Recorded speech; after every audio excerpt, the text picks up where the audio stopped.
kaasan, kaloob sa lupa ay kapayapaan.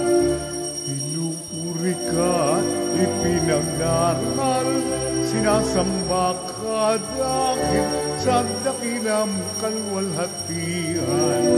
Panginoon naming Diyos, Hari ng langit, Amang makapangyarihan, Panginoong Hesukristo, Tungnanak ng Diyos, Kordero ng Ama, ikaw nagalis sa mga kasalanan ng sanlibutan.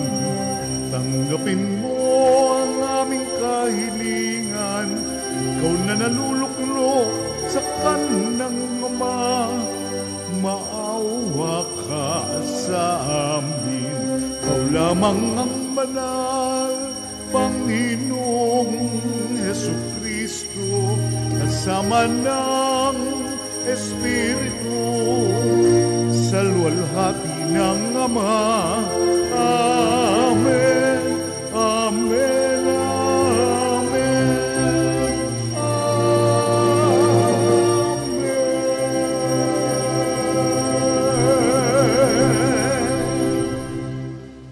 Manalangin tayo.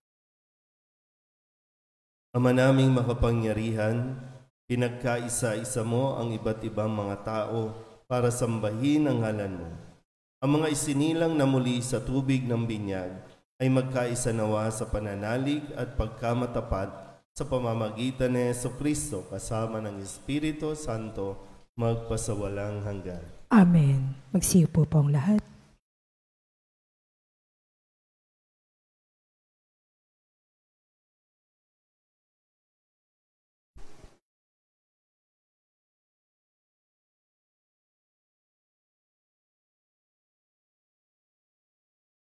Pagbasa mula sa mga gawa ng mga apostol.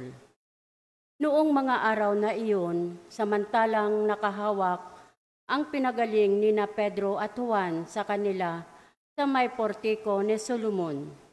Patakbong lumapit sa kanila ang mga taong takang-taka sa nangyari.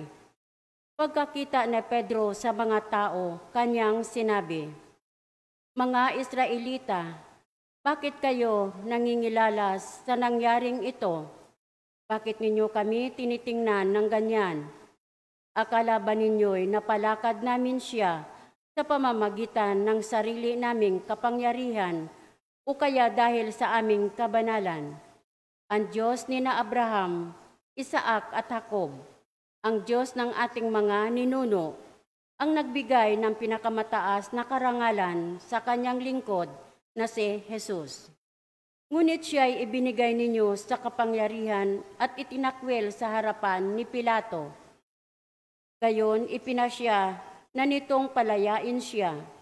Itinakwil ninyo ang banal at matuwid at isang mamamatay tao ang hinihiling ninyo'y palayain. Pinatay ninyo ang pinagmumulan ng buhay. Ngunit siya'y muling binuhay ng Diyos. At saksi kami sa bagay na ito, ang kapangyarihan ng pangalan ni Jesus ang pinagaling sa lalaking ito. Nangyari ito dahil sa pananalig sa kanyang pangalan. Ang pananalig kay Jesus ang lubusan nagpagaling sa kanya tulad ng iyong nakikita. At ngayon mga kapatid, batid kong hindi ninyo nalalaman ang inyong ginawa, gayon din ang inyong mga pinuno. Ngunit sa ginawa ninyo'y natupad ang malaon ng ipinahayag ng Diyos na sa pamamagitan ng mga propeta na ang Kristo'y kailangan magbata. Kaya't magsisi kayo at magbalik loob sa Diyos upang pawiin niya ang inyong mga kasalanan at bigyan kayo ng kaunting panahon sa pamamahinga. At susuguin niya si Jesus, ang Mesiyas, na hinirang niya para sa inyo. Siya ay dapat munang manatili sa langit hanggang sa dumating ang panahon na magpababago sa lahat ng bagay, ayon sa ipinahayag ng Diyos sa pamamagitan ng kanyang mga banal na propeta mula pa noong una. Sinabi ni Moises, ang Panginoon inyong Diyos ay pipili ng isa ninyong kalahi at gagawing propetang tulad ko. Pakinggan ninyo ang lahat ng sasabihin niya sa inyo. At lahat ng hindi makikinig sa propetang yaon ay hihiwalay sa bayan ng Diyos at lilipulin. Nagbahayag din tungkol sa mga araw na ito ang mga propeta mula kay Samuel at sa lahat ng sumunod sa kanya. Ang mga pangako ng Diyos sa pamamagitan ng mga propeta ay para sa inyo. At kasali kayo sa tipang ginawa ng Diyos at ng inyong mga ninuno na kanyang sabihin kay Abraham. Pagpapalain ko ang lahat ng angkan sa daigdig sa pamamagitan ng inyong lipi. Kaya't hinirang ng Diyos ang kanyang lingkod at siya'y unang sinugo sa inyo upang pagpalain kayo at tulungan tumalikod sa inyong masasamang pamumuhay. Ang salita ng Diyos. Salamat sa Diyos. Salmon tugunan ang ating pong itutugon. Mangningning ang iyong ngalan, poon sa sangkalupaan. Ulitin po natin. Maningning ang iyong ngalan, poon sa sangkalupaan. Ikaw, O Poon, Panginoon namin, laganap sa lupa ang iyong luningning. Ano nga ang taong upang siya iyong alalahanin? At ano nga siya na sukal mong kalingain? Tugon. Maningning ang iyong ngalan, poon sa sangkalupaan. Nilikha mo siya na halos kapantay ng iyong luningning at kadakilaan. Pinamahala mo sa buong daigdig, sa lahat ng bagay, malakit, maliit. Tugon. Maningning ang iyong ngalan, poon sa sangkalupaan. Mga baka at tupa, hayop na mabangis, at lahat ng ibong na sa himpapawid, at maging sa isda sa ilalim ng tubig. Tugon. Maningning ang iyong ngalan, poon sa sangkalupaan. Magsitayo po ang lahat.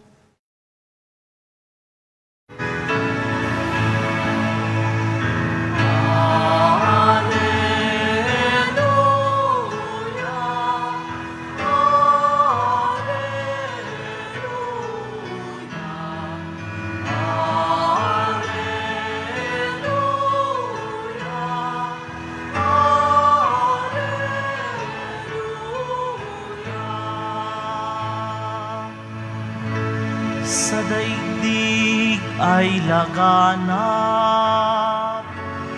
liwanag na sumisikat, salitang buhay ng lahat.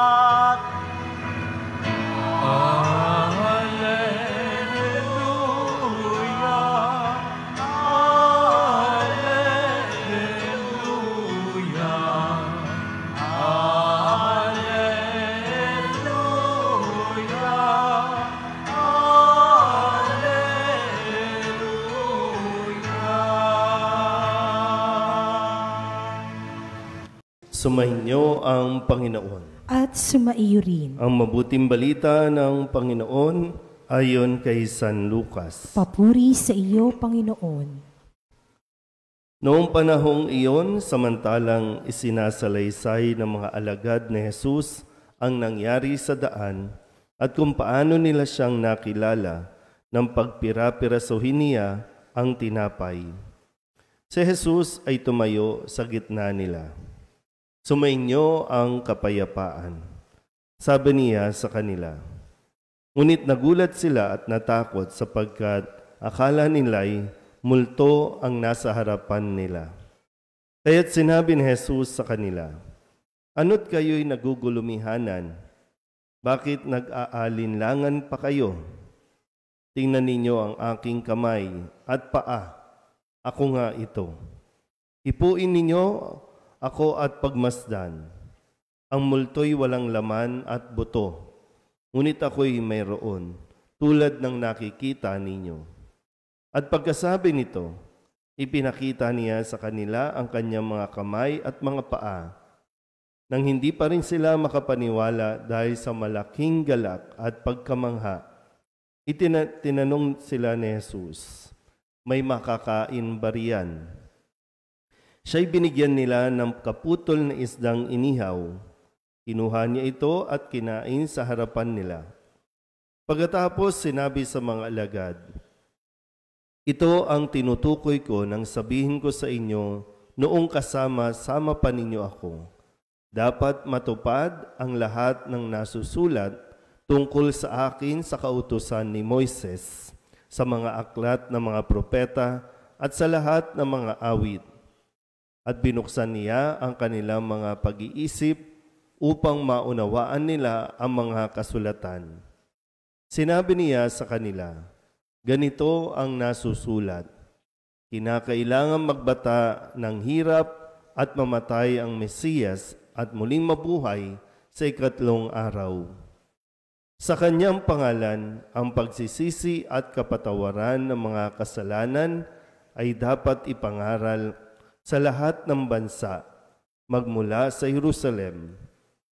Kayo ang mga saksi sa mga bagay na ito.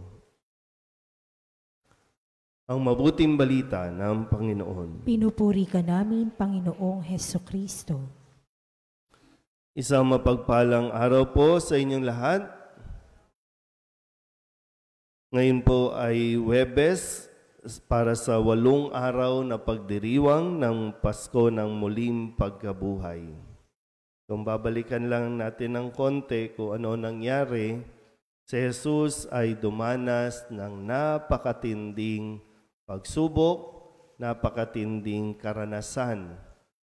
Mula pa doon sa hardin ng Getsemane, hinuli, tapos ikinulong ng wala pang hatol, wala pang abla, ikinulong na, pinagpapalo na, pinutungan ng koronang tinik, dinuraan, tinuya, iniwan ng mga kaibigan, itinatwa, ipinagkanulo, ipinapasan yung napakabigat na krus, at doon din siya mismo ipinako, at doon habang siya'y nakapako, nakita rin niya ang kanyang ina na labis na naghihirap din sa kanyang katayuan at namatay. Meron bang nakaranas sa atin ng katulad ng ganon? I'm sure wala. Kasi hindi natin kakayanin. Baka dun pa lang sa scourging at the pillar, wala na tayo. Pero ano ang pinakamasakit at pinakamahirap na naranasan mo? Pag sinabi kong naranasan mo, ibig sabihin na pagdaanan mo na. Kahit gaano kahirap, ibig sabihin nalampasan mo. Buhay ka pa ngayon eh. Kasi kung napakahirap noon, napakasakit nung naramdaman mo noon, buhay ka pa ngayon eh.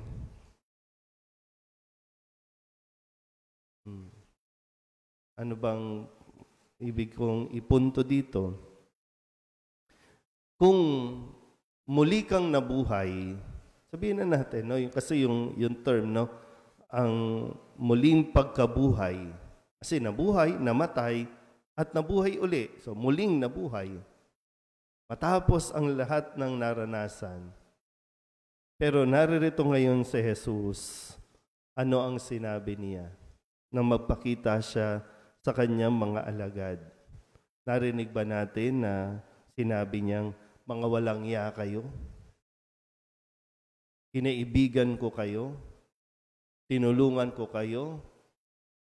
Tinanggap ko kayo? Wala eh. Ang sinabi ni Jesus, sumainyo ang kapayapaan. Kasi anong point ng pag sinabi kasi sumainyo ang kapayapaan, sinasabihin sa salita natin, no, peace be with you. Peace na tayo. Bati na tayo. Yung taong sinaktan, yung taong nasaktan, yung taong iniwan, yung taong pinatay, siya din ang may kapangyarihang magpatawad. Sabihin niyo unfair? Sabihin natin unfair? Bakit ako ang lalapit? Bakit ako? Eh ako nga yung sinaktan. Bakit ako ang lalapit sa kanila? Kasi ang pagpapatawad ay pagpapalaya sa ating mga sarili. Eh, ilang taon na, di ba? Ilang taon nang lumipas hanggang ngayon, nandoon pa rin. At ano ang nilalaman ng puso? Pag nagkita tayo, no? Paghihiganti. Minsan, yung mga pinapanood natin mga teleserye, hindi matapos-tapos kasi hindi tinatapos ng nasaktan. Paulit-ulit na cycle ng pagpapahirap, paghihiganti. Yan ang sinasabi ng mundo. Pero dito, tinapos ni Jesus. Kasi naintindihan at ipinaunawa na lahat ay bahagi na dapat na maranasan ni Jesus. Baka lahat ng nangyari sa atin, talagang kailangan natin maranasan, hindi para pahirapan lang tayo, kundi para ituro sa atin ang may pinakamahalagang aral na dapat nating matutunan. Hindi ko alam kung ano yun sa inyo. Pero sana sa puntong ito ng ating buhay, alam mo na. Sana malaman mo na kung ano ang dahilan, kung bakit ka nasaktan, kung bakit ka nahirapan, kung bakit ka iniwan. At this point, no?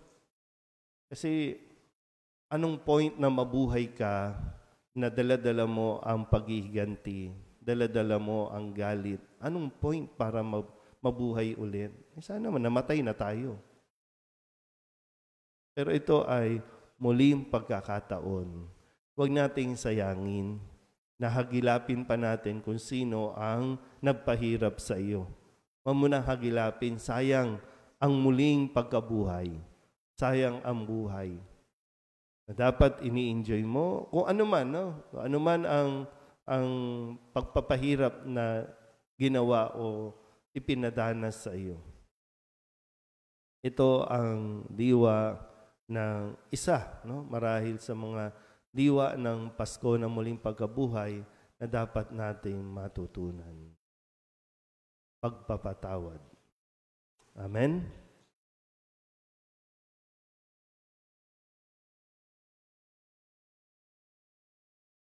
Inihahayag ng karunungan ng banal na kasulatan ang plano ng Diyos para sa atin. Sa ating paglalakbay kasama ni Kristo, idalangin natin na sa bawat araw, higit na maging maliwanag ang kanyang daan ng buhay.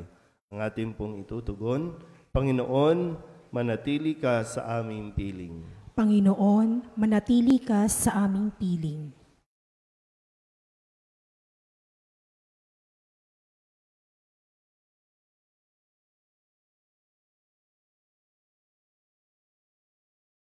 Bilang isang simbahan, naway maging tapat kami sa pagpapahayag sa Ebanghelyo ng pagsisisi at pagpapatawad. Manalangin tayo sa Panginoon. Panginoon, manatili ka sa aming piling. Sa pagkilala sa kabutihan ni Kristo, ang Panginoon muling nabuhay, maihatid nawa natin ang katarungan, panlipunan para sa lahat. Manalangin tayo sa Panginoon. Panginoon, manatili ka sa aming piling. Ang banal na kasulatan, naway makapagbigay ng kaliwanagan sa mga nasa kadiliman ng kasalanan at kawalan ng pag-asa.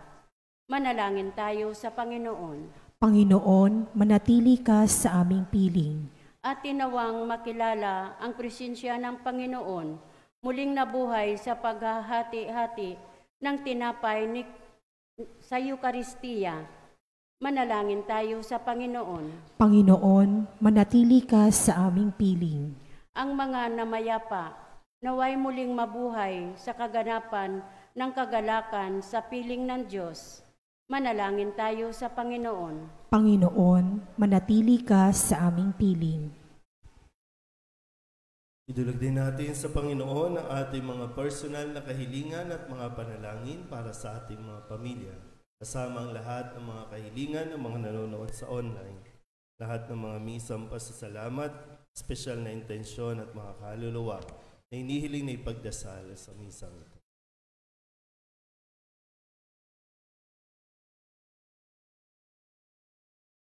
Ang lahat ng ito hinihiling namin sa ngalan ni Kristo, ang aming Panginoon. Amen. Magsiupo po ang lahat.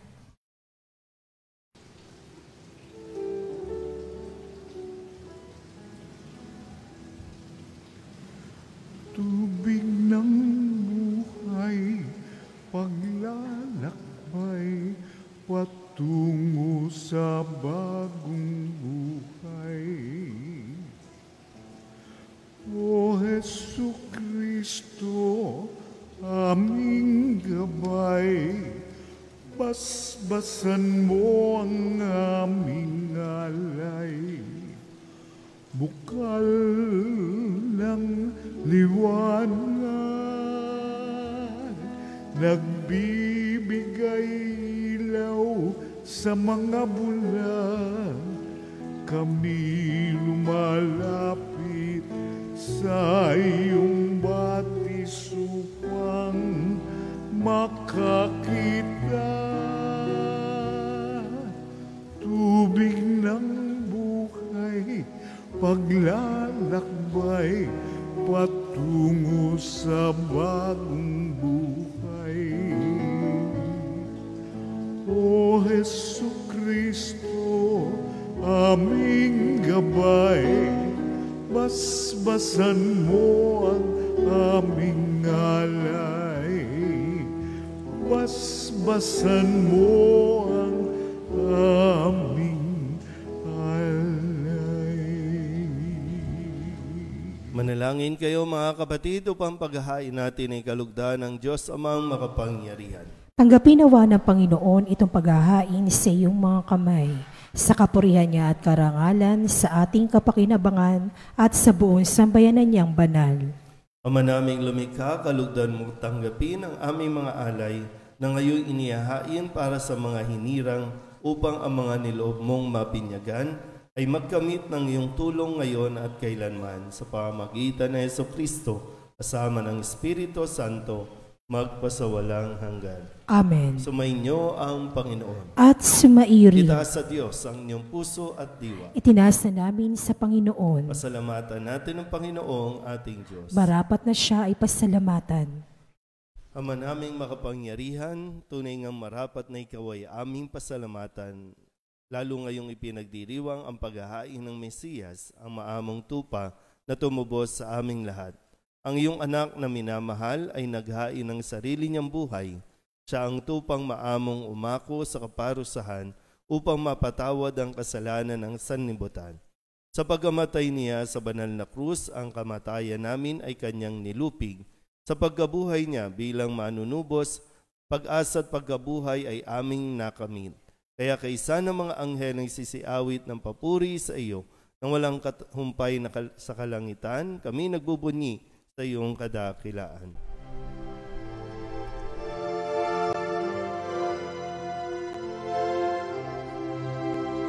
Santo, Santo, Santo, Panginoong Diyos makapangyarihan, napupuno ang langit at lupa ng kalwalhatian mo.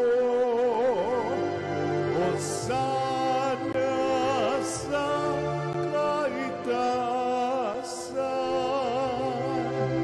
pinagpalang na paririto sa ngalan ng Panginoon. Hosana sa kaitaasan.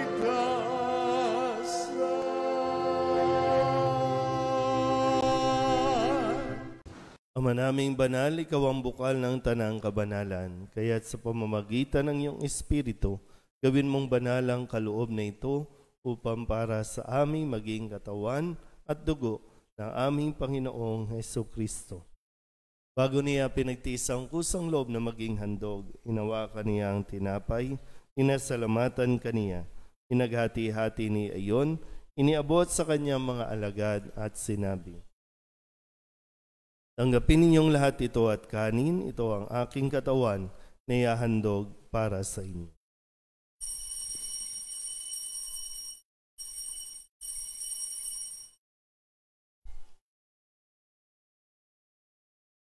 Gayun din naman nung matapos ang hapunan, hinawakan niya ang kalis, muli kaniyang pinasalamatan. Iniabot niya ang kalis sa kanyang mga alagad at sinabi, tanggapin ninyong lahat ito at inumin. Ito ang kalis ng aking dugo, ng bago at walang hanggang tipan. Ang aking dugo na ibubuhos para sa inyo at para sa lahat sa pagpapatawad ng mga kasalanan. Gawin ninyo ito sa pag-alaala sa akin.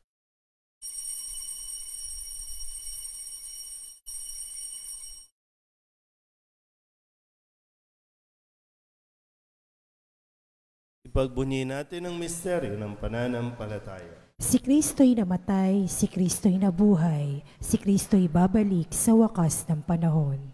Ama, ginagawa namin ngayon ang pag-alaala sa pagkamatay at muling pagkabuhay ng iyong anak, kaya tiniaalay namin sa iyo ang tinapay na nagbibigay buhay at ang kalis na nagkakaloob ng kaligtasan.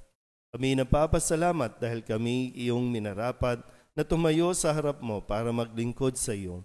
Isinasamo namin kami magsasalo-salo sa katawan at dugo ni Kristo ay mabuklod sa pagkakaisa sa pamamagitan ng Espiritu Santo.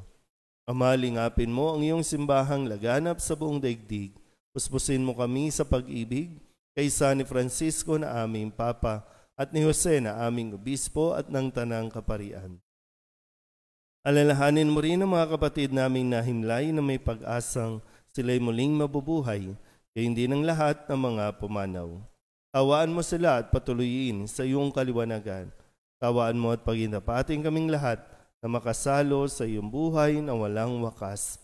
Isa ng mahal na Birhen Maria na ina ng Diyos, ng kabiyak ng puso niyang si San Jose.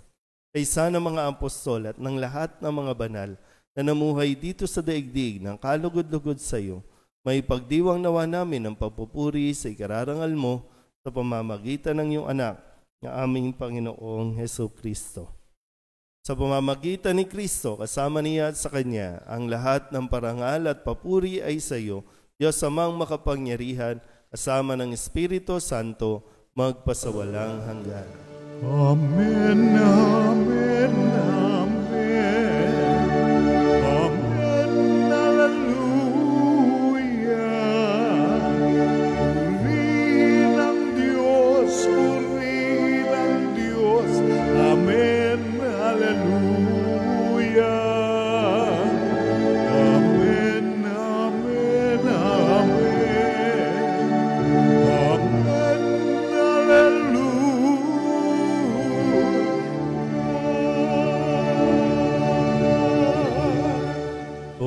Love tayong tumawag sa ating Panginoon ng Ama namin.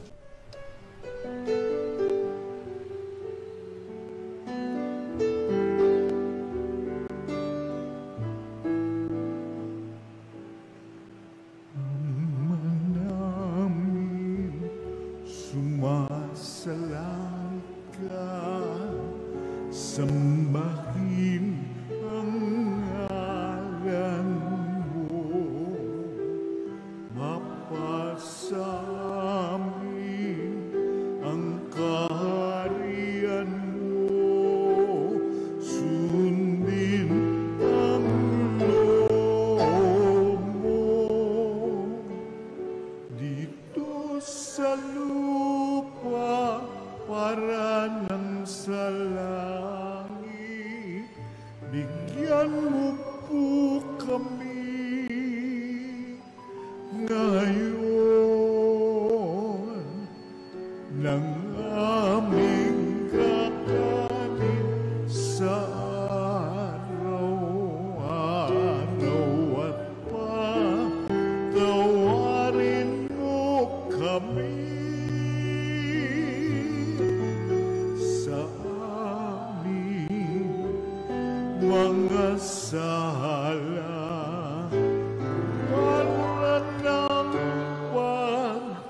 Papatawan namin sa nagkakasala sa amin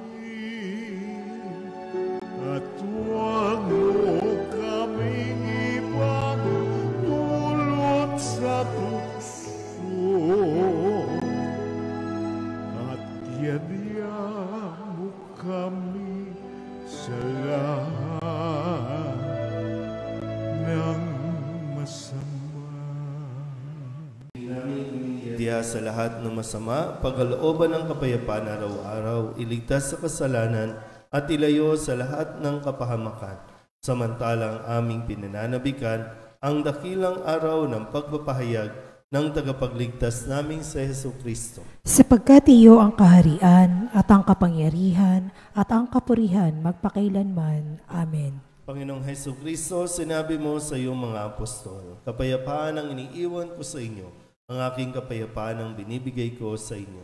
Tunghen mo ang aming pananampalataya at huwag ang aming mga pagkakasala.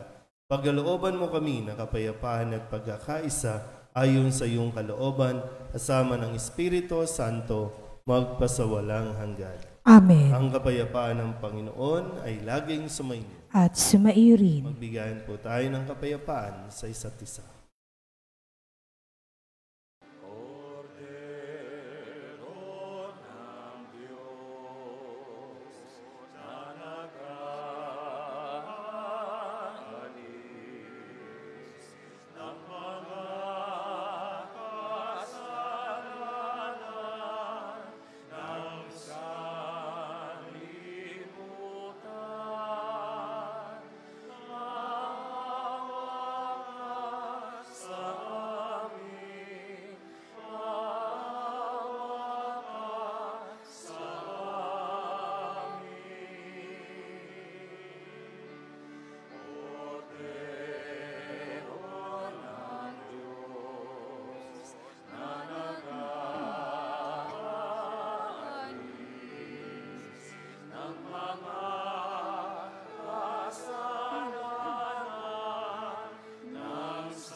Ito ang kordero ng Diyos. Ito ang nag-aalis ng kasalanan ng sanlibutan. Mapalad ang mga inaaniyahan sa kanyang piging. Panginoon, hindi ako karapat-dapat na magpatuloy sa iyo, ngunit sa isang salita mo lamang ay gagaling na ako. Katawan ni Kristo. Amen.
Magsitayo pong lahat.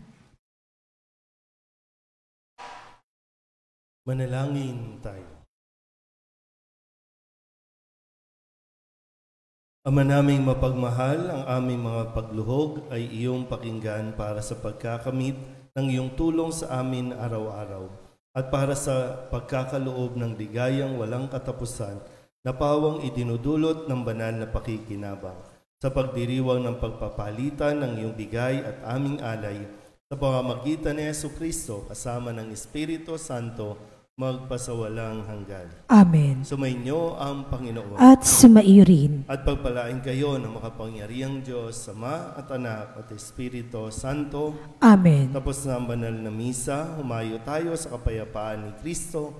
Aleluya, aleluya. Salamat sa Diyos. Aleluya, aleluya. Magandang umaga po. Magandang umaga po, Father.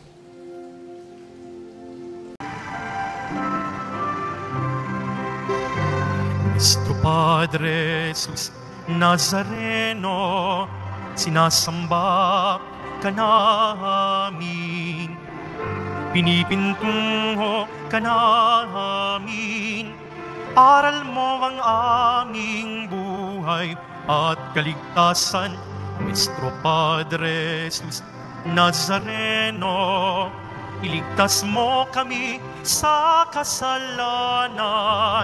Ang krus mong kinamatayan ay sagisag ng aming kaligtasan. Nuestro Padre Jesus Nazareno, dinarangal ka na amin. Nuestro Padre Jesus Nazareno, nilulwalhati ka namin.